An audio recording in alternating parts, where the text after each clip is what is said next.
ผู้อำนวยการหรือที่โรงเรียนพระปริ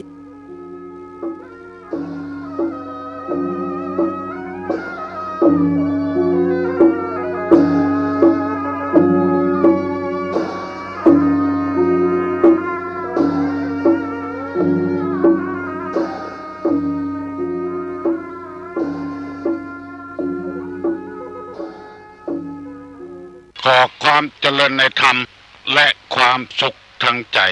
จงได้บังเกิดมีกับพ่อแม่พี่น้องท่านสาธุชนคนดีผู้รับฟังรายการทุกท่านพร้อมกันนี้ขอยกมือ10 นิ้วกราบอาราธนาเอาคุณพระแก้วเจ้าทั้งสามบุญศีลบุญทานที่ได้กระทำปั้มเป็นมาในอดีตและกำลังจะทำเวลานี้เสื้อวัดเสื้อวาเสื้อบ้านเสื้อเมืองคุณพ่อคุณแม่คุณครูบาอาจารย์ผู้ประสิทธิ์ประสาทวิชาความรู้พระสยามเทวาธิราชสิ่งศักดิ์สิทธิ์ทั้งหลายอันมีพระธาตุเจ้าโดสุเทพและครูบาเจ้าศรีวิจัยนักบุญแห่งล้านนาไทยเป็นต้นขอได้มาปกปักรักษาพ่อแม่พี่น้องป้าอุ้ยแม่อุ้ยป้อนหนานป้าน้อยพี่ป้านาอาคุณตาคุณยายคุณปู่คุณย่าลูกเต้าหลานเหลนญาติธรรมทุกท่านมีความสุขกายสุขใจสุขกายนั้นปราศจากโรคภัยไข้เจ็บอันร้ายแรงสุขใจปราศจากความโลภความโกรธความหลงความอิจฉาตาร้อนความชิงดีชิงเด่นซึ่งกันและกันขอให้ความสุขอันสมบูรณ์นี้มาบังเกิดกับท่านผู้ฟังทุกท่านตลอดกาลนานวันนี้ได้มีโอกาสมาพบกับพี่น้องวงศาคณาญาติทั้งหลายเหมือนกูวันเพราะว่าเป็นหน้าที่จำเป็นจะต้องเอาธรรมะมาเผยแพร่ให้ท่านทั้งหลายได้มีความเข้าใจความจริงการเผยแพร่ธรรมะในทางพระพุทธศาสนาก็มีมาเมินแล้วพระพุทธศาสนาจะอยู่ได้กำบ้านกำเมืองตลอด5,000 พรรษาบัดใจอยู่ที่มีตุเจ้าพระนายอย่างเดียวบัดใจมีก้าวัดวาอารามพระธาตุพระเจดีย์พุทธรูปอย่างเดียวบัดใจมีก้าศาสนพิธีมีการบวชการเปกโชคได้เพราะศาสนธรรมคือคำสอนคนเฮามีศีลมีธรรมกล้ากฎหมายบ้านกฎหมายเมืองก็เอากันบ่ค่อยอยู่ต้องมีศีลมีธรรมตัวเพราะฉะนั้นพระสงฆ์พระเจ้าทั้งหลายจึงตื่นตัวกันออกเผยแพร่ศีลธรรมกรรมฐานกันจะหันว่าสถานีวิทยุต่างๆมีการประกาศธรรมกันนักหนาปะป้านเพื่อให้คนได้เข้าใจในธรรมแล้วจะได้ปฏิบัติธรรมเพราะฉะนั้นจึงมีรายการเกิดขึ้นก่อนที่จะได้ดำเนินรายการนี้ขอเชิญชวนพี่น้องวงศาคณาญาติทั้งหลายไว้พระเจ้าพระธรรมพระสงฆ์หรือเป็นสิริมงคลกับตัวกับครอบครัวให้ก่อนเน้อว่าตัวเน้ออะระหังสัมมาสัมพุทโธภควาพุทธังภควันตังอภิวาเทมิกราบ สวากขาโตภควตาธัมโมธัมมังนัมมัสสามิกราบสุปฏิปันโนภควโตสาวกสังโฆสังฆังนะมามิกราบอันนี้ตุลุงว่าคนเดียวเนอะเพราะนำหันธรรมยังพุทธสาภควโตบุพาภาคณะมะกะลังกาโลมาเสว่าพร้อมกันเนอะนะโมตัสสะภะคะวะโตอะระหะโตสัมมาสัมพุทธัสสะนะโมตัสสะภะคะวะโตอะระหะโตสัมมาสัมพุทธัสสะนะโมตัสสะภะคะวะโตอะระหะโตสัมมาสัมพุทธัสสะพุทธังสรณังคัจฉามิ ธัมมังสรณังกัจฉามิสังฆังสรณังกัจฉามิตุติยัมปิพุทธังสรณังกัจฉามิตุติยัมปิธัมมังสรณังกัจฉามิตุติยัมปิสังฆังสรณังกัจฉามิตติยัมปิพุทธังสรณังกัจฉามิตติยัมปิธัมมังสรณังกัจฉามิตติยัมปิสังฆังสรณังกัจฉามิอิติปิโสภะคะวาอะระหังสัมมาสัมพุทโธวิชชาจารณะสัมปันโนสุขโตโลกวิทูอนุตตโลปุริสาธรรมสารถิสัทธาเทวะมนุษย์สานังพุทโธภควาติสวาขาโตภควตาธัมโมสันติทิโกอากาลิโกเอหิปัสสิโกโอปนะยิโกปัจจัตตังเวทิตโพวินยูหิติสุปฏิปันโนภควโตสาวกสังโฆอุจุปฏิปันโนภควโตสาวกสังโฆยายะปฏิปันโนภควโตสาวกสังโฆสามิจิปฏิปันโนภควโตสาวกสังโฆญาติตังจัตตาลิปุริสายุคานิอัฏฐปุริสาปุคลาเอสะภควโตสาวกสังโฆอาหุไนโยปาหุไนโยตักขิไนโยอัญจลิกาลนิโยอนุตตลังปุญญเขตังโลกัสสติกราบหนึ่งกราบสองกราบสามดังที่ตุลุงได้กล่าวไว้ว่ามีวัดมีพิธีกรรมและมีตุเจ้าพนาย สามอย่างนี้ยังบัดจำเป็นเตื้อที่จำเป็นที่สุดก็คือศาสนธรรมฮัลโหล ครับไปตัวลุงนะครับฮะไหวพระแล้วบอกครับผมบุญธรรมอ่ะมาล่องครับล่องของเข้าอ่ะครับเรียนโพสให้เขาครับหนึ่งเขาไว้ครับยินดีเนอะครับผมอย่าไปลืมใส่เข้าพระเจ้าเนี่ยครับผมใช่อย่างดังที่กล่าวแล้วว่าจะต้องมีแถมอย่างนิ่งคือศาสนธรรมไม่ใช่ศาสนธรรมศาสนธรรมนะคือกรรมสอนคนเราถ้ามีศีลมีธรรมแล้วใจเซอไปตั้งวัดตั้งวาแล้วจะทำให้พระพุทธศาสนาอยู่ได้ถ้าใจบ่เซอกับวัดกับวาแล้วกับศาสนากับกินกับตานกับอย่างสปะสปืนหมดเนี่ยอยู่แม้วัดก็มันมีประโยชน์ดังนี้เป็นต้นเพราะฉะนั้นธรรมะจึงมีความจำเป็นวันนี้จะเอากรรมบะเก่ามาเล่าให้พี่น้องวงศาคณาญาติฟังกรรมโบราณเป็นกรรมข้าวของพญาพรหมเปิ้นได้ก้อนได้ไกไว้เป็นข้าวเป็นเครือว่าเปิกนั้นน้ำหากปลาเป็นเอาน้ำใส่เย็นช่วยเปะจิ่งเสียงพี่น้องกันเหมือนมีดขี้เมี่ยงฝนแล้วหากตึงมี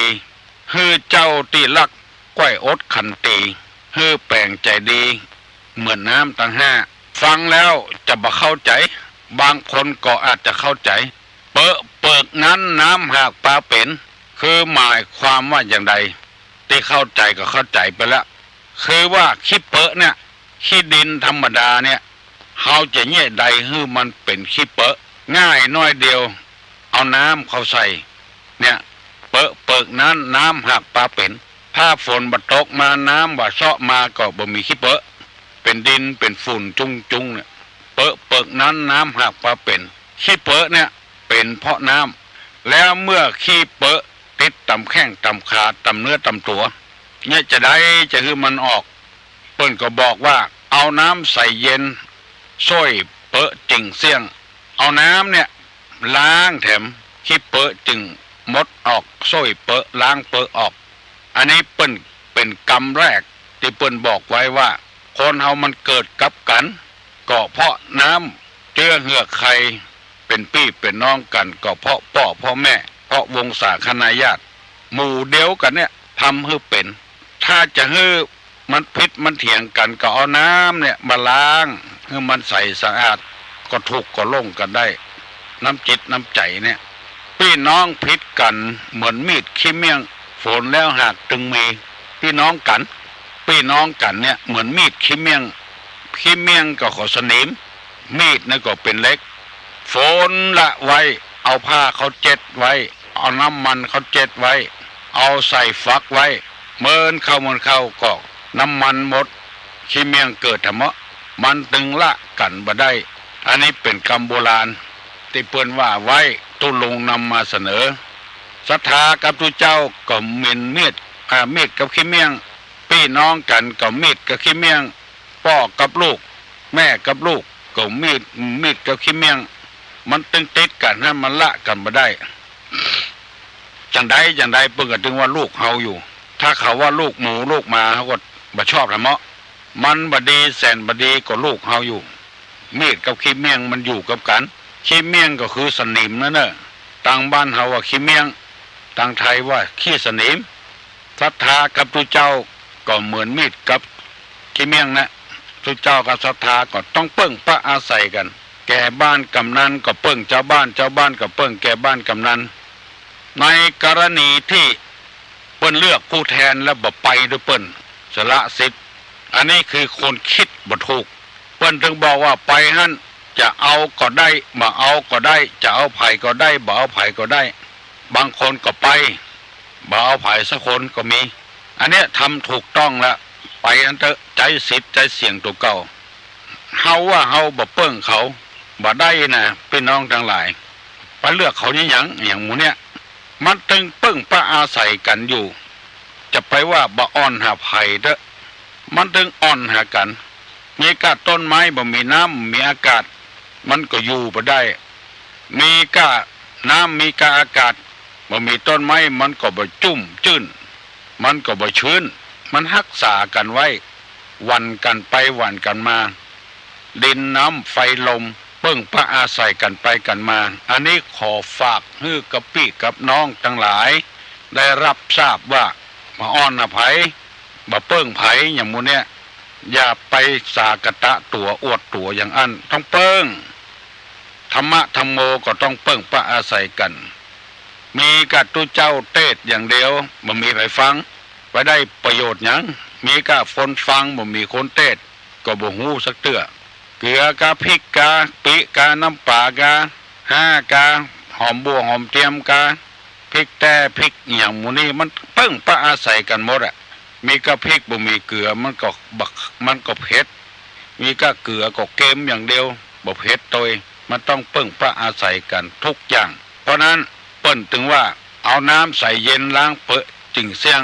พี่น้องกันเหมือนมีดขี้เมี่ยงฝนแล้วหากถึงมียังมีต่อไปแถมวันพุกตุลุงจะนำมาเสนอว่าเจ้าที่รักไว้อดขันตีคือแปลงใจดีเหมือนน้ำทั้งห้าอันนี้จะเอาไว้วันพุกวันนี้ยุติตัวอีกก่อนจะนำเอาธรรมะมาเสนอให้พี่น้องทั้งหลายได้ฟังเป็นคำสั่งสอนเป็นคำสั่งคำสอนในทางพระพุทธศาสนาข้อนี้ในรู้สึกว่าจะเป็นธรรมะชั้นสูงขึ้นแถมน้อยจะเป็นรากหญ้าก็บ่ใจจะเป็นต้นหญ้าละคำนี้ขึ้นสูงขึ้นแถมน้อยแล้วตุลุงจะนำมาอธิบายเปรียบเทียบเพื่อเข้าใจง่ายๆคนเฮานี่กึดใจว่าตายละเอาติ๊กมาตายละตำแหน่งยศถาบรรณศักดิ์ไผได้ก็จ้างบ่ได้ก็จ้างตัวเองจะเอาเพียงคนเดียวนึกว่าบัดตายละจะเอาเพียงคนเดียวสังเกตพอเด้อนั่งท่ารถ3 คน 4 คนกองรถมาขอไปทุกคน3 คน 4 คนนั่นบ่พอละจะไปตัวคนเดียว สังเกตพอเถอะตู้ลงนี่สังเกตข้ามเรือแต่ก่อนนี่เปิ้นข้ามเรือข้ามปิงก่อนเรือมาจอดแล้วไปด้วยคนเฮ้ขึ้นลิฟต์กว่าอย่างนั้นนะไปด้วยกันเป็นหมู่ขึ้นลิฟต์ที่ขึ้นที่สูงขึ้นทุกคนหมู่ที่ไปด้วยกันนั่นละเพิ่นอย่าหมดอันนี้คือคนที่นึกว่าตัวบัดตายบัดเจ็บบัดเป็นอย่างละจะดีอย่างคนเดียวจะเอาดีอย่างคนเดียวบ่พอคนอื่นเพื่อนอุปมาว่าอย่างอี้นะชีวิตเนี่ยมีข้อเปรียบเทียบไว้7อย่างภัยมีปากกาจดไว้อย่างเน้อตู้ลุงจะนำมาเสนอข้อที่1ชีวิตคนเขาเนี่ยเหมือนน้ำค้างเหมือนน้ำค้าง2ชีวิตคนเขาเนี่ยเหมือนกับฟองน้ำไม่ใช่ฟองน้ำเดียวล้างถ้วยนะพวกน้ำนะฟองน้ำนะ3เหมือนหอยไม้ที่ขีดลงในน้ำเหมือนรอยไม้ที่ขีดลงในน้ำ4ชีวิตนี่เปรียบเหมือนกับแม่น้ำที่ไหลลงจากภูเขา5เหมือนกับก้อนเสลด6เหมือนกับจิ้นเนื้อ7เหมือนกับแม่โคที่จะถูกเชือดชีวิตคนเราที่หายใจเข้าออกทุกวันนี่นะถ้าจะบ่มีในศาสนาไหนมาสอนจะมีพระพุทธศาสนาเท่านั้นมาสอนฟังดีๆไผ่เคยได้ยินพ่องอีเถอะอันนี้มันจะสูงน้อยธรรมะจันสูงน้อยก็ก้อยพิจารณาฟังไปเถอะน้อยแล้วเราจะได้ปลงเป็นบางสิ่งบางอย่างได้ปลงอกปลงใจเราจะบ่ได้ตุกใจนักนำไปมีบ้านเป็น4 ที่ 5 ที่บ่ได้อยู่บ่ได้นอนยังบ่พอตุกใจจ้างคนเฝ้าแถมไฟไหม้ใต้ลามต้องเสียเงินเสียทองโอ้สะปะสะปืนคนเขาก็เอาติ๊กอะรถมีกันบ่พอ2 กัน3 กันซื้อติ๊กนึกว่าของนั้นจะอยู่จีรังยั่งยืนกับเอาเต่าเท่าเต่าตายเขาก็เลยบ่ปรุ่งบ่วางกัน เกิดความโลภจะเอาได้คนเดียวบ่หยุดบ่ยั้งเปิ้นจึงเปรียบว่าชีวิตเอาเนี่ยเหมือนกับน้ำค้างข้อที่1มันบ่เหมือนน้ำค้างนะมันบ่เหมือนน้ำในหม้อในไหในแอ่ง ในห้วยถึงเท่าเหมือนกับน้ำค้างบ่เหมือนมันก็ล้นละขอโทษเนอะกับพี่น้องทั้งหลายบ่เหมือนมันก็ล้นละน้ำค้างตกลงไปละโดยวิธีใดก็ตามอุบัติเหตุอายุยังบ่แก่บ่เฒ่าเตื้อมอกพอให้พอดีก็ตายไปเห็นแล้วโดยโรคภัยไข้เจ็บมาเบียดเบียนโดยถูกโทษถูกตันตกรรมไปลักไปจกไปก้าของเถื่อนก้าผิดกฎหมายก้าผิดศีลผิดธรรมไปฆ่าเจ้าเอาของหมู่เนี้ยขอโทษอย่างใหญ่เลยเนอะหมู่นี้คิดผิดบัดใจว่า การที่ว่าบรับบนอนเสาะว่าหากินเป็นความคิดโลภบัดใจอย่างนั้นคือว่าหาวิธีทางลัดโดยรัฐจะเป็นใหญ่เป็นโตในทางลัดโดยวิธีระดมกันคิดว่าจะอยู่ต่อไปแถมเป็น100 ปีพันปี แล้วก็ไปตุกไปยากกับสิ่งเหล่านั้นอันนี้ก็นำมาเสนอให้พี่น้องทั้งหลายได้พินิจพิจารณาของนี้มันบ่อยู่เหมือนนะอยู่เหมือนก็อยู่บ่ม่วนเหมือนกับเล็บมือเขาเนี่ยยาวไปก็บ่ม่วนละกดงางชีวิตเฮายาวไปเท่าใดก็บ่เหมือนเก่าเหมือนเดิมเท่าแก่แล่ม่อนไปแล้วเอาหมอกพอให้พอดีเอากูยังมันจะล้มละลายกินเงินเดือนก็กินอีกยังไปหาอาชีพอย่างอื่นเบียดบังเอาเวลาของข้าราชการไปทำอย่างอื่นแถมอย่างเงี้ยมันจะล้มอย่าไปคิดว่าเราจะอยู่เมินเท่าใดมอกพอให้พอดีเศรษฐกิจเพียงพอเพียงอย่างในหลวงเปิ้นว่านั่นถูกต้องละอันนี้เป็นข้อที่1ชีวิตเหมือนกับน้ำค้างบ่เหมือนมันกดตกไปละจะไปเอาอย่างเป็นแตะเป็นว่าปั้มเปงภาวนากินตานกันอย่างเดียวกันคือมอกพอให้พอดีจะไปเอาเกินกำลัง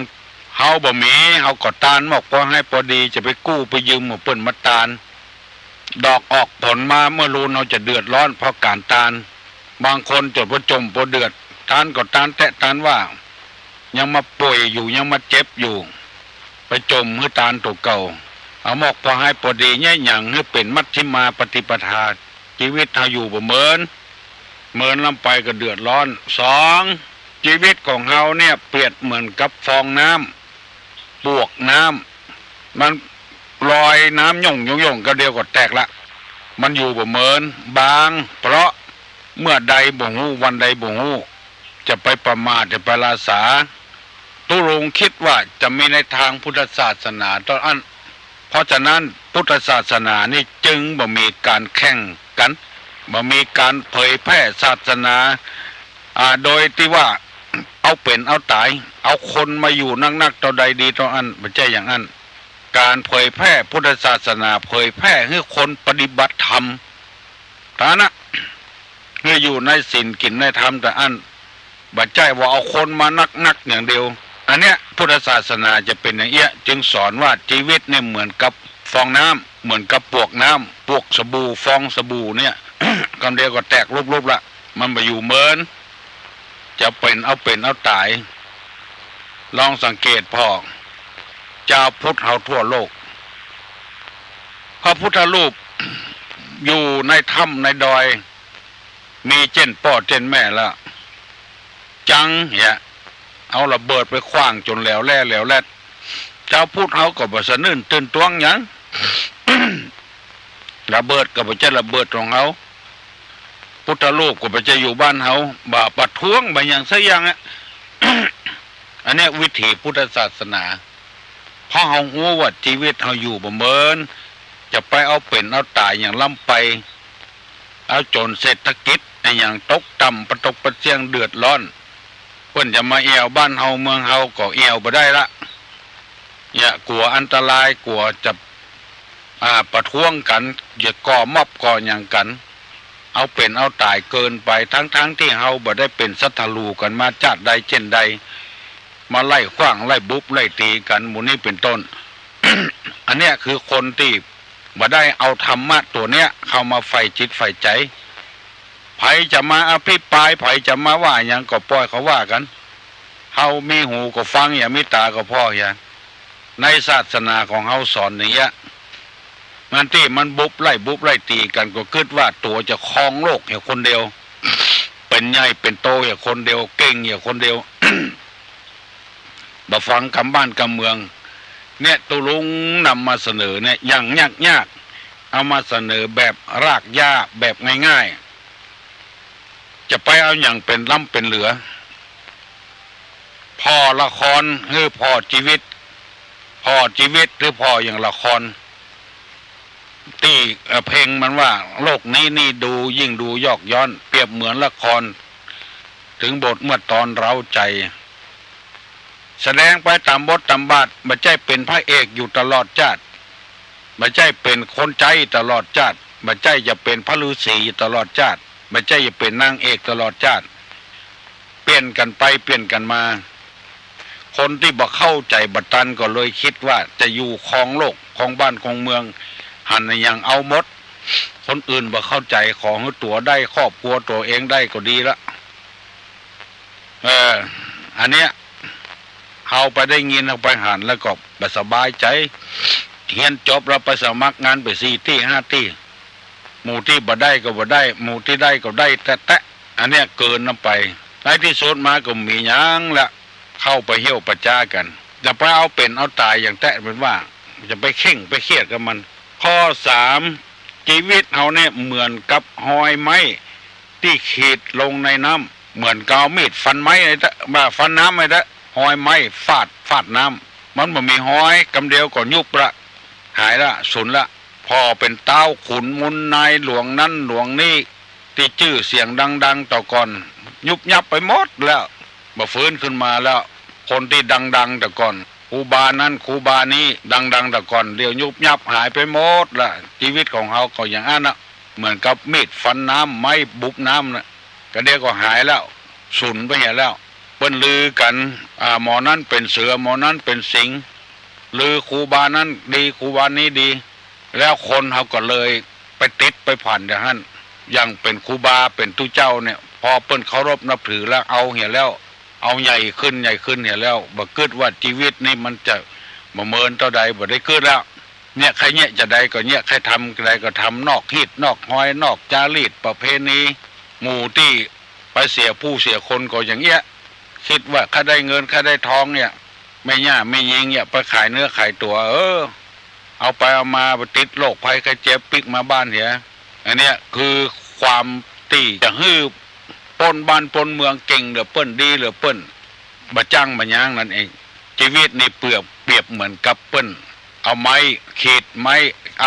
าไม้ขีดน้ำหอยน้ำคำเดียวมันก็ยุบยับแล้วบ่มีละชีวิตคนเขาก็อย่างอันใจเอายี่หยังเป็นล่ำเป็นเหลือเมื่อเปิ้นได้ศรัทธาเมื่อเปิ้นเลื่อมใสเนี่ยจะได้ก็เนี่ยไปเลยแล้วก็คนอยู่ตั้งหลังก็นึกว่าเป็นของดีของงามตู้ลุงเนี่ยกึดใจว่าหมู่ที่เอาซอไปซอเนี่ยเอาไปแต่งเพลงเนี่ยโอ้บ่ถูกบ่เถือละทำนองอย่างหมูสุนกันประตกประเสียงของเก่าจัดดีแล้วลองฟังเด้อซอประยุกต์เนี่ยนะเสียดายละบางสิ่งบางอย่างเขาก็เสียดายไปเห็นละเพราะกึดบ่ถูกนั่นเองยังไม่ทำลายข้ออยู่เนอะวันนี้ถ้าจะอธิบายถึงหมดนี่ก็มันจะเวลามันน้อยมันจะบ่ได้อู้กันทั้งหมดคนใดที่ยังบ่ลุกก็ลุกเนอะลุกเนอะลุกเนี่ยเวียกเนี่ยการอาบน้ำอาบท่าชำระร่างกายให้สะอาดหมดจดผ่องใสลุกฟังตุเจ้าเทศธรรมถามว่า มาจากฮัลโหลตุลุงครับครับเดือน7นี่อันเสียวันไหนครับตุลุง3/7/11เดือน3เดือน7เดือน11เสียเสากระพัดเสียเสากระพัด3เอาจดไว้อย่าหมดบ่ครับผม3/7ครับลุง3/7/11 7/10ครับ11เนาะครับผมเกียง59เสียติดกับจันติดเกียง59เกียง51 59เสียติดกับจันครับผมนี่60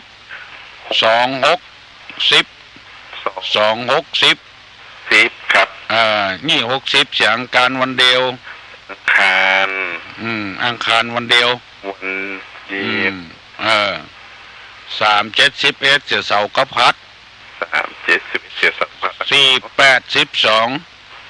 เสียสุกกระปุดกับวันพุธจดไว้เห็นเนอะครับตุลุงครับถ้าเดือน7นี่จะขึ้นบ้านวันไหนดีครับตุลุงเดือน7นี่เอาวันเกิดเขาว่าถึงกรรมถ้าเกิดวันอย่างสมมติว่าเกิดวันพัดนี่แหละฮะ5861บริวารอายุเดชศรีแล้วเกิดวันติดเอาวันติด3/7/11จะเสากระพัดแล้วเนาะครับผมเอาวันติดขอบคุณทุกท่านนะครับโชคดีเนอะอนุโมทนาตัวเองเนี่ยถูกต้องละถามมาเตอะอันใดที่ตุลุงตอบได้ก็ตอบไปตอบบ่ได้ก็ตอบบ่ได้นะเขาก็นึกว่าอย่างนั้นนะมาจากเมืองลาวผ้าขาวคาดปุงคืออะไรฮัลโหลสวัสดีเจ้าตุลุงบัดเข้าใจเดือนนะเจ้าพอดีอยู่ภาคใต้มาเมืองเดือนนะเจ้าเดือนนี้เดือนถ้าเดือนเมืองนี่เดือนไหนอย่างเจ้าเดือนเมืองเอานี่เดือน7เดือนใต้เดือน5เดือนเมืองเอานี่โวยไป2 เดือนเจ้าถ้าน้องมันถามว่าประเด็นนี้เดือนอย่างเลยบอกว่าเจ้าก็บ่รู้เรื่องฟังเป็นเดือนเก่งเดือนนี่อย่างก็บ่รู้มันมีอยู่3อย่างนะเดือนมกรากุมภามีนานะมี3อย่างนะเดือนอ้าย3 4มี3อย่างทางเมืองเหนือเฮานี่โวยไป2 เดือนถ้าเดือนใต้เดือน1นี่นะก็คือหูเราว่าเดือนเหนือเฮาเนี่ยเดือน3ละถ้าเดือนใต้เดือน2ก็คือหูว่า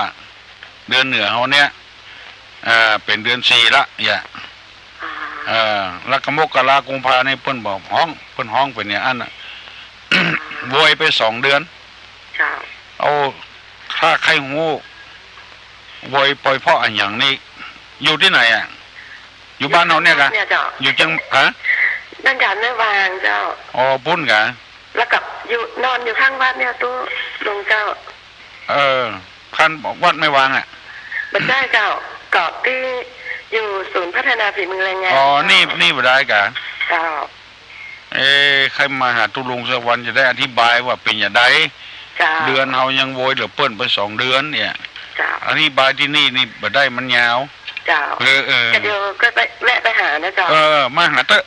ตุลุงจำมาได้แล้วแกวันนั้นไปกันแล้วก็ถ้าจะได้อยู่นะแม่น่ะอันมันโคนมันนักนะเนาะเข้าออกไปหาเนาะเจ้าอันนี้ก่อนเจ้าจะได้อธิบายให้ฟังมันงงกันประตกประเสียงอ่ะมันบ่ได้หูบัดเดี๋ยวนี้บ้านเฮาเดือน7ทางใต้ไปเดือน5น้ำพึ่งเดือน5เนี่ยน้ำพึ่งเดือน5บัดเดี๋ยวนี้น้ำพึ่งกำลังออกบ้านเฮาเป็นน้ำพึ่งเดือน7มาจากเมืองลาวผ้าขาวคาดปุงฮัลโหลแบบน้ำมันสกัดจ้ะน้ำขอถามมันตัวลุงแหวนไม่ได้แหลมได้ไปวัดไปขายก๋วยเตี๋ยวนี่ก็ฟังทำตุลุงจังวันส่วนมนจังวันนี่จะได้อันนี้ส่งจ้ะโอ้ได้กะอันนี้ส่งก็คือคุณงามความดีนั่นน่ะม่วนอกม่วนใจสบายอกสบายใจบ่ไปวัดก็ได้แต่ต้องพยายามไปน่ะไปก็สินใหญ่จ้ะสินใหญ่ไปอันตะได้อันนี้ส่งแล้วนี่ไหว้พระส่วนมนจังวันอ๋อดีละน้ำเมาขายก๋วยเตี๋ยวน่ากะชอบว่าหากินโน่จ้ะขายก๋วยเตี๋ยวนี่นะจ้ะเอาเลี้ยงร่างกายธรรมะนี่เอาเลี้ยงตั้งใจการศึกษาเราเรียนต่างๆเอาเลี้ยงมันสมองเพราะต้องกู้กันไปหมดอ่ะถ้าไปมุ่งกับวัดอย่างเดียวร่างกายก็ไม่ได้กินอย่างละละมุ่งก็2 อย่างนี้ตั้งมันสมองก็บ่ฮู้อย่างละมาได้ห้ามได้เฮียนต้องเอากูอย่างอ่ะต้องเฮียนตัวว่าก๋วยเตี๋ยวมันสูตรอย่างใดลำอย่างใดบดำต้องเฮียนตัวเรามาเนี่ยตัวเอกอ่ะเอาถึง3 อย่างนะแล้วอยู่บ้านโจ้จ้ะบ้านที่ไหนล่ะบ้านโจ้สันทรายน้อยจ้ะแม่โจ้สันทรายน้อยโจ้จ้ะฮะมันอารามใหม่บ้านโจ้จ้ะยินดีเนอะครับเจริญพรมาจากเมืองลาวผ้าขาวคาดปุงคืออันอย่างฮัลโหลไหว้สาจ้าตัวหนึ่งจ้าไหว้สามาทำแล้วเมินนั่นเราไม่ได้ยินหลายวันละพอดีเสียงมันบอกให้เขาตีเขาตางตัวลงเวลาตอบปัญหามันไอมันค่อยเขาถ่ายมันเขาถ่าเนาะวันนี้ว่าตอนนี้ดีละวันนี้ตัวลุงว่าเสียงร้องใสมาก็ใส่ก็แจ่มใสชัดเจนอันนี้ก็ต้องขอบคุณท่านสยมภูสยมภูที่บอกยามาฮื้อแล้วก็ของแฮมพ้นนึงกับป้านานจูเนาะตำหายางเปิ้นใช้ได้ทุกวันเลยจ้าขอบคุณนั่งได้เลยวันนี้น้องมีคติเล็กๆน้อยๆมาฝากคุณฟังตัวเนาะอะไรเปิ้นบอกว่าตัวดีอยู่ที่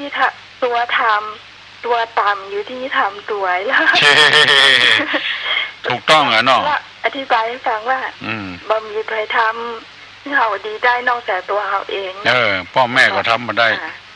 แล้วก็ตัวเขาจะต่ำเขาคงจะเป็นเพราะตัวเขาเหมือนกันพ่อเขาทำต่ำเอง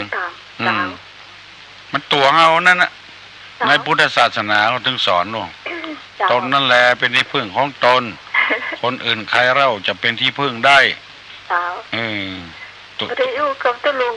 หลายบ้านเหมือนกันฟังอยู่วันนั้นเตรียมพรถามหาก็ได้ยินอยู่ขอบคุณนั่งนัดที่มันยังก็เติงหาอยู่เนาะเจ้าสวัสดีเจ้าวันนี้จะไปหนองเขียววันนี้ไปหลวงหนองเขียวรอวันนี้เจ้าโชคดีนะไว้สาเจ้าม่วนเนาะละอ่อน ไหว้สาไปกำบักเก่าโบราณนะภายได้พ่องหามาจากเมืองลาวผ้าขาวคาดพุงฮัลโหลภาษาเจ้าสุรุอันเจ้ามีพาจัดหนักนะแต่ไปไหนใหญ่ไรหาอยู่ไกลก่อนจะมาค่อยใกล้วัดก่อนวัดจะมาค่อยเจ้าเนี่ยจะได้ดีฮะเนี่ยจะได้ดีฮะชักลำรถนี่แผ่วแผ่วลำรถก่อนมาถึงก็แค่เป็นคนลายเหมือนกันเนาะเอามาบัดได้แต่เจ้าก็เหมือนกันรถก่อนมีได้ก็รถเครื่องอ่ะเก็บไปให้ก่อนบ่มันว่างก็วันอาทิตย์แอนหนอการนะเจ้าฮะมันว่างก็วันอาทิตย์เราไปยการเนี่ยค่ะไปยการว่างวันอาทิตย์เก็บไว้ให้ก่อนบ่ถ้าจะติดต่ออย่างใดดีฮะแต่น้ำนองบอกว่ามาหลายถุงนะโอ้น้ำนองคว้างมาหลายถุงละจะได้แต่ถ้ามันเป็นลำรถนี่ยังแพงหน่อยมาถึงมันมาถึงลำรถนี่จะไปฮับเอานั่นสิก็กำลังจะถามหลานเขานะว่าถามเขาเนอะถ้าได้นั่งนักแล้วก็โทรมาหาตู้ลุงด้วยคนจะนัดตลอดเนาะโอ้ตลอด24 ชั่วโมงอ่ะไม่ใช่หมายถึงว่าตอนนั้นตู้ลุงว่าวันที่อย่างคนมาเอาอย่างเอาไปละมันมีแถมนักสาขาตู้ลุงนักทั้งเหนือก็มีใต้ก็มีทั้งออกก็มีทั้งตกก็มีแล้วก็ตู้เจ้าที่เพิ่นไปอยู่ดอยน่ะเพิ่นถึงติดต่อมาตู้เจ้าวัดโสดาน่ะโอ้เพิ่นออกไปเป็นออกอาสลมเป็นวัดอยู่บนดอยมันไปสอนเจ้าเขาสอนหนังสือพ่อสอนเนี่ยนั่งอีกเอาไปที่ตุลุงเนาะตุลุงก็ว่ามันนักก็จะเอารถไปฮับออกก็ได้มันนักตัวใดก็น้ำมันแปลงฮะมันก็มันนักแล้วนักอ่ะหน้าฟังแล้วฟังเบียร์ฮะไปเบื่อจนลูกจนหลานเนอะจนลูกจนหลานมันปอไปป่าไปเอาก็มาอันก็เอามาส่งตุลุงก็ได้ส่งเนี่ยมันง่ายกว่าส่งง่ายกว่าหรอกมาเวลาได้ก็ได้แต่มันก็ว่างนะจ๊ะน่าแก่มันว่างมันติดน้องในการบ้านเนี้ยยุดปีใหม่ให้หลายวันได้หอมนั่นนี่จ้ะเนาะวันที่13ตุลุงจะสืบชะตาตัวเก่านะใครมาได้ก็เอามาตัวด้วยโลตัวบ้างป้ามี13วันสังขารล่องนะสืบชะตายังตุลุงคำเนี่ยนะสมคอยสืบชะตาใหญ่เลี้ยงเพนทุเจ้าร้อยไปวัดไว้มองไว้แล้วเจ้าไปยืนนะเจ้าตรงนี้นะไหว้สาม่วนแท้ๆนะคำว่าไหว้สานะกินอกกินใจตุ๊กต๊อกฮัลโหลสวัสดีครับตุลุงครับนักการราชการครับครับโอ้ผมฟังตลอดตั้งแต่ตุลุงแหละอยู่ตรงเซี่ยวเพ่โอ้ตรงเซี่ยวบุญครับผมจะโทรหาตุลุงบอกว่าติดนะบอกว่าติดเนาะคนตานเพื่อนลูกชิ้นไหลโอ้การบอกเก่านี่ม่วนครับโอ้เฮาสืบก็เป็นโคศกโรงงานไหนอะครับ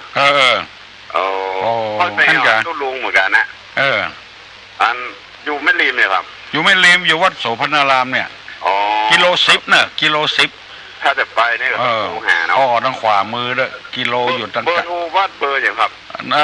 ของวัดนี่121 100 นะครับ100 053เนาะครับ053ถ้าจะไปหาตุลุงแล้วก็ในห้องตุลุงนี่121 222 221 222นะครับต้อง2เป็นเจ้าหวยเนาะใช่โอ้ตุลุงอูม่วนนะครับฟังตุลุงตลอดเอาไปเปิดงานพวกหรอกผมลงงานศพงานไหนติดไฟนะครับบุญส่งซาวนะครับบุญส่งซาวครับเป็นโคศกเลยกะเป็นโคศกได้พ่องเสียงดีรู้เนี่ยเสียงดีรู้โ จงอ่ะแล้วอู้ไม้เสียงจะม่วนอ่ะเสียงอู้เล่นได้นะครับเสียงมิสเน่รุ่นน่ะคุณพี่สมัยนะผมฟังตลอดนะครับคนม่วนดีเนาะเสียงม่วนนะครับผมเสียงแปลกกว่าคนอื่นเป็นครูครับเป็นละอ่อนอยู่บ้านนั่นน่ะเพิ่นสนใจธรรมะธรรมโมโอ้ดีผมเคยใจผมส่งทุกเจ้าทุกวันนะครับเนี่ยเคยทุกเจ้าดีส่งทุกเจ้าทุกเซี่ยวครับเป็นสำนักสงฆ์เบอร์คุณที่สมัยนี่เบอร์อย่างครับหมหูเนี่ยใช่ได้ก็อยู่ใกล้บ้านนะครับ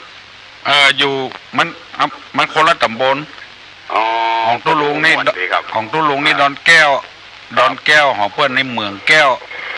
วเหมือนกันนะครับผมดอนกับเหมืองตุ้ลุงครับครับเป็นแม่พระเจ้าอย่างผมลงมรดกงานศพงานอย่างนี้นะนั่นแหละทำใกล้บ้านในร่วมทำบุญกับไฟอ่ะแล้วแต่ก็จะใช้ซองมีปัจจัยเดียช่วยว่าถ้าจะไม่เอาหาตุ้ลุงนี่ก็โทรหาเนาะโทรหากันวันนี้ไม่ได้อยู่ครับวันนี้ตอนเช้าบ่อยู่ตอนบ่ายอยู่แล้วผ้าที่ว่านะผมพอดีผมได้ยินสัตว์ปล่อยเนี่ยมันนักว่ะกระเปิ้ลนักตัวใดยังว่านะครับบอกว่าให้พอดีเนี่ยนึกว่านักไปถ้าเพียได้ไปจะไปเว่เอาข้าได้เหรอข้าได้เหรอไปได้ผมไปแว่ไปให้ตู้ลุงนะกะแว่ให้ตู้ลุงแต่นอบ้านอยู่ตัดใดบ่งูผมอยู่ทุกเซี่ยวแว่เบอร์โทรป้ายานถ้าอย่างใดก็ไปได้ติดต่อเพิ่นเอามาส่งให้ตู้ลุงเนาะครับผมตู้ลุงบ่อยู่เนาะวันนี้เนาะวันนี้ตอนเช้าบ่อยู่ตอนบ่ายก่อนถ้าจะไปผมจะโทรหาแล้วก็เบอร์ที่เปิ้นแค่นั้นเปิ้นอยู่วันติดครับเปิ้นอยู่วันติดเบอร์อย่างโมโหเปิ้นบ่ได้บอกเอาแล้วครับครับโชคดีมาจากเมืองลาวผ้าขาวปัดพุงให้ตอบได้ตอบเนอะฮัลโหลไวสาจ้าว่าไวสาดีม่วนเจ้าพี่ตุลุงสอนดีขนาดเนาะอังกะนานแล้วจำได้ก่อนเข้าใจเนาะยินดีเนอะเข้าใจนะอันอยู่ไกลก็นี่อยู่ละปูนเจ้าบ้านอย่างนี้บ้านล่องเจ้าหนองเต่าตุลุงเคยมาก่อนหนองเต่าไปกะบ้านล่องหนองเต่าที่เขาตาจันนั่นนะเจ้าเข้าไปกะวัดนั้นแหละพระพุทธปูพิธานแล้วนะวันที่13นี่เป็นคนจะโยกจอบฟ้ามีงานแหละเจ้าดังได้ยินเปียปุ้นแต่เจ้าแปลวหนองเต่าปุ้นเจ้ารักษาเนื้อคุณลุงเจ้าบุญรักษาเนื้อฟังดึงวันเนื้อเจ้าฟังดึงวันเตอะมาจากเมืองลาวผ้าขาวคาดพุงอย่างน้องฮัลโหลภาษาเจ้าทุกเจ้าไว้สาเจ้าท่านจะตอบปัญหาทุกข้อจ้ะตอบว่าไงมันคือพักหนองกระเจ้าพักหนองกับพักกระเทศนั่นกระเจ้าพักแม่นั่นหรอนั่นกระเจ้าไปเกิดใจได้เลยก็มันแบบประชุมดาวได้จ้ะวันนี้เขาเจ้าหยุดเขาเจ้าจะซอกทางมือตุ๊กก่อนนะเอามาให้อยู่กันจะมีอยู่หลายกระสอบอยู่เพราะว่ามาแต่ทำงานเวลาซักมันหมมีนะจะเอาไปบ่หมดบ่ใหม่มันก็จะบดีนะน่ากะบ่ได้ซักให้มันหอมให้มันเรียบร้อยแล้วก็ไปเนาะจะให้ก่อนวันเกิดนะเจ้าเนาะเอามาเด้อถ้าอย่างใจถ้าเจ้าบัดรบกวนแล้วเจ้ากับภาษาเจ้ายินดีนะเจ้าบุญรักษามาจากเมืองลาวผ้าขาวคาดพุงคือพักกระเฉด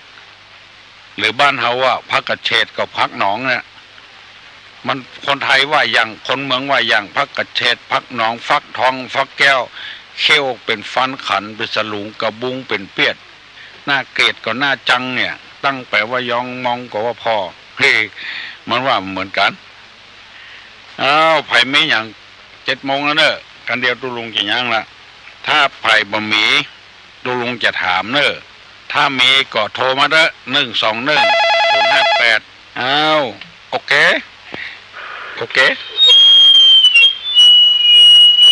ฮัลโหลนมัสการเจ้าโอ้น้องป๊อบเหรอ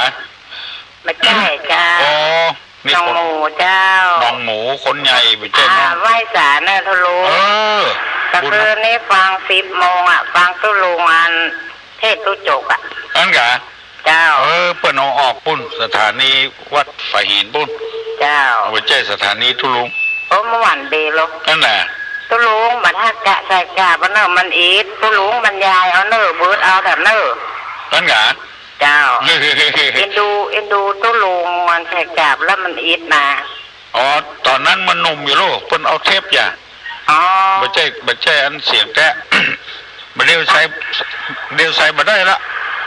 ก็คือในถึงที่ว่าจะไปอันฮับตามนะกะประโดนหมาไล่เจาะไล่จ่องนะกะกระจกไปม่วน10 โมงเจ้าจะไปขอเจ้าจรีกับปัญหาน่ะเจ้าให้ฟังต่อแถมทุลุงบ่ได้ฟังสักคำรับเลยไปขอตั้งวัดฝ่ายหินมั้งอะของให้เพิ่นต่อวัดฝ่ายหินกันวัดฝ่ายหินของให้เพิ่นต่อมันว่าได้หมา32 ตัวกะเจ้าไม่จื้อเนาะเจ้าได้ยินก่อนคือนี่ได้เห็นกะตัวนึงชื่อว่าไฟเดือน5ตัวนึงชื่อว่าฟ้าเดือน6เจ้าเอาอยู่หนองหมูพุ่นเจ้าหนองหมูละปูนนะหนองหมูละปูนเนาะเจ้าครูบาตาพระครูเจ้าทุลุงก็เคารพนับถือบนแท้นะเจ้าเป็นการเลี้ยงข้าวเพลนของอันเนี่ยเนนน้อยนะกะบทรู้ร่อนกะเจ้านักกว่าอันวันที่7นี่ที่โตนะเศร้าไป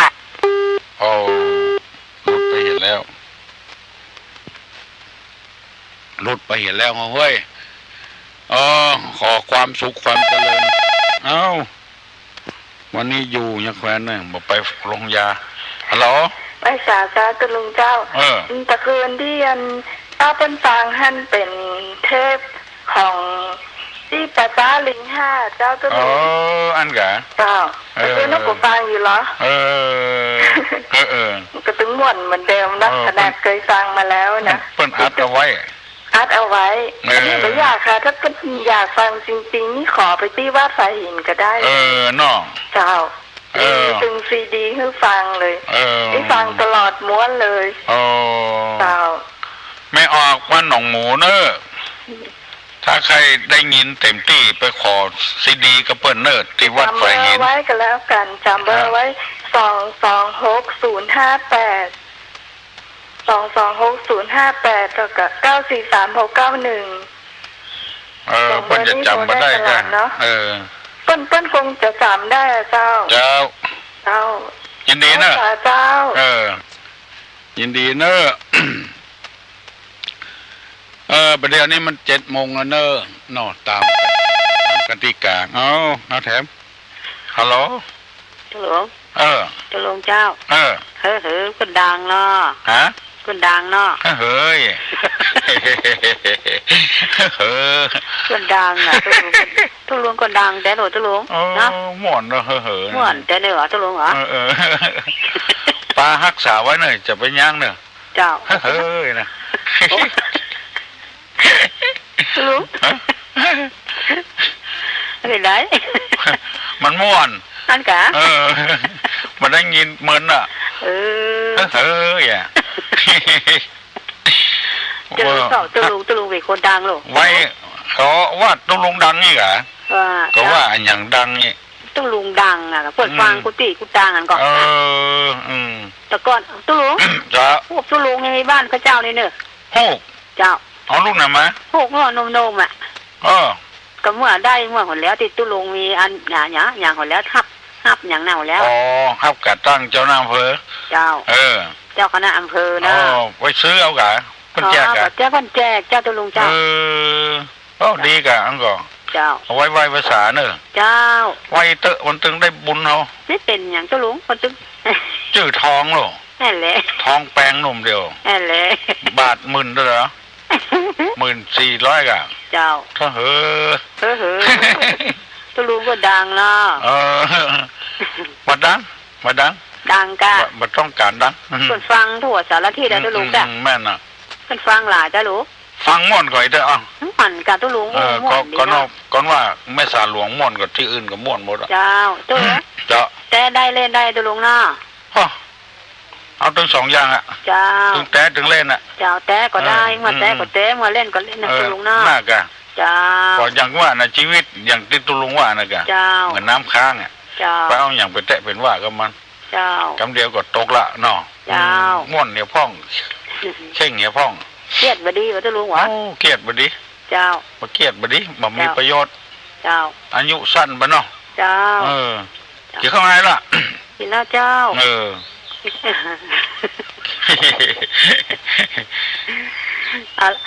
ทุกลุงเจ้า